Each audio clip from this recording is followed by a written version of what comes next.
está corriendo. Sí. Sí. Ok. Bueno, si puedes empezar con la introducción y después vamos a hacer las preguntas. Bueno, soy Claudia Ramírez, soy periodista y comunicadora de El Salvador. Trabajo actualmente en el periódico La Prensa Gráfica, que es uno de los periódicos más importantes del país.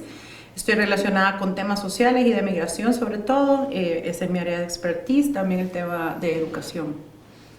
Ok, nuestra primera pregunta es ¿cómo avanzar hacia una cooperación económica regional? Yo creo que uno de los aspectos que discutíamos ahora tiene que ver con el acceso a suficiente información para tener políticas que nos ayuden a encontrar caminos en dos vías. Una, en esto hay gente que se va para tratar de frenar que se vaya, que es un tipo de medidas específicas, y el otro es cómo logramos incorporar a la gente que retorna. Y en esta arista tenemos que saber identificar los que retornan, que lograron llegar y vivieron durante varios años en Estados Unidos, y los que se quedaron en el camino, porque son grupos totalmente diferentes. Una vez tengamos esta información, es importante generar empleo, pero generar empleo identificando a los dos grupos, porque unos requerirán habilidades específicas. Por ejemplo, los retornados necesitan, no vienen listos para emprender, por ejemplo, pero sí necesitan encontrar trabajos donde puedan desarrollar habilidades que adquirieron en Estados Unidos, por ejemplo. Pero para los que se van, sí podemos explotar el tema del emprendimiento, y eso como se hace, digitalizando procesos, quitando la tramitología, consiguiendo capital semilla, dando educación financiera. De ese modo podríamos encontrar algunos caminos.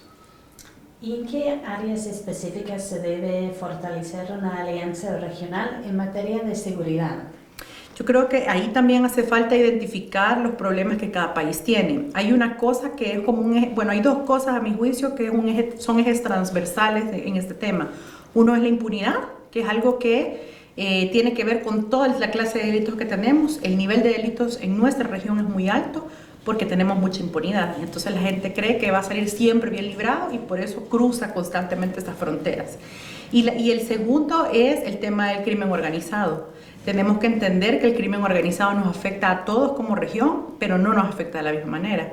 O sea, hay un gran problema macro que es el crimen organizado, los carteles, el narcotráfico, que tiene tentáculos en Guatemala, Honduras, El Salvador, incluso Nicaragua y Costa Rica, pero que, por ejemplo, en Honduras tiene un nivel de incidencia diferente del que tiene en El Salvador, porque en El Salvador el tema nuestro son las pandillas, ¿verdad? Más allá que los carteles en sí mismos, aunque las pandillas tienen lazos con los carteles.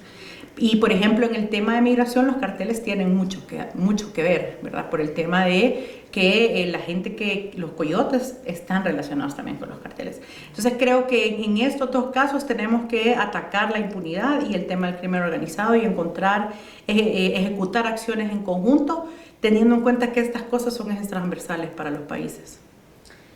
¿Y cuáles son los puntos claves de una política de retorno? Yo creo que una de las cosas más importantes es que alguien se haga cargo.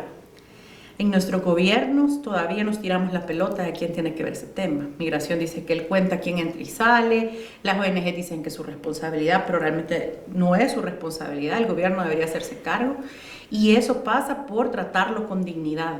Algo que le falta a nuestros gobiernos es tratar a los retornados con suficiente dignidad para entender por qué se fueron, cómo regresaron, qué quieren hacer, qué habilidades traen, a dónde podemos incorporarlos.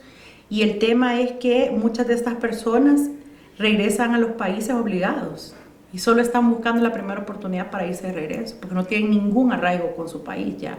Estuvieron 12, 15, 17, 20 años, ya no quieren estar ahí. ¿Cómo logramos que se quieran quedar, verdad? Y hacer algo de lo que ya hacían allá y transmitirlo en sus países. Pero en principio ni siquiera los tratamos con dignidad. Son un número más, le damos un pancito, un juguito y bueno, que le vaya bien, que todo le salga bien, pero ni siquiera tenemos una política de seguimiento para ellos. Entonces, yo creo que una de las aristas más importantes es tratarlos con dignidad y entender la problemática para poderle dar seguimiento. Muchas gracias. Ya sabes, con gusto.